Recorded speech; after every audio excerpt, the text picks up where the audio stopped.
So on this video, I'm asking the question, do you need to carb load before an event? It's something people talk about all the time, carb loading. You see at races, there's a pasta party before the event. Do you really need to do it? One of the main things is, are you eating enough carbs in your diet naturally?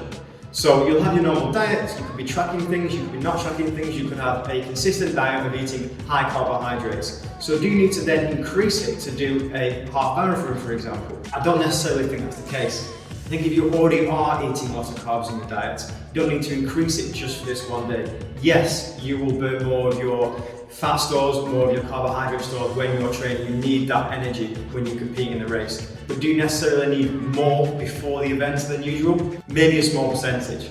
It's afterwards, after you finish the event, are you getting the carbs back in? Are you replenishing everything you've lost? That is the thing that's going to limit how you feel off the back of the event itself. Also, one of the factors is, can you actually bring snacks and gels with you? If you're doing a marathon, for example, it's a great idea to bring a few gels, because you'll get to a point in a race where you'll need to actually eat carbohydrates during the event itself, because you're slowly going to run out of your fat stores, your carbohydrate stores mid-event. No one can have that much energy and last without having something. Even the elite athletes have it in their drinks, they take on gels. It is worthwhile doing, especially if you're taking 4 to 5 to 6 hours in a marathon. It's a long time on your feet, so a gel or a snack is a really smart idea. So it obviously makes a difference how far you're actually running in the event itself. If you're doing a marathon or an ultra marathon, you're going to need a lot of energy. And like I mentioned before, taking on snacks and gels is really important. But the actual race itself does make a difference to if you carb load or not.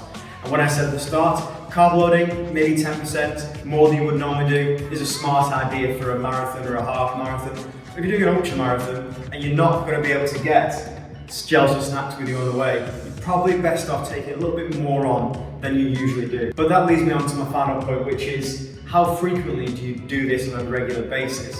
If you're going to go on carb load for the first time ever before an event, you're not going to be ready to be able to ingest all the minerals and all the macronutrients you need to be able to use them properly. So, if that's the case, then having a massive meal before your biggest ever race means you're going to go to the toilet quite a lot. And that's not what you want on race day, especially for the first time. We all know what race day toilets are like. They're not the best because everyone's going to go at the exact same time, because maybe of some of these reasons. So what I'd recommend doing is checking out your training runs and planning in advance those training runs. If you can carb load for those training runs themselves, get your body used to it so they know how to absorb the macronutrients you need. And then when it comes to race day, you've already practiced this element. And that's a good way to embed carb loading into your race day schedule.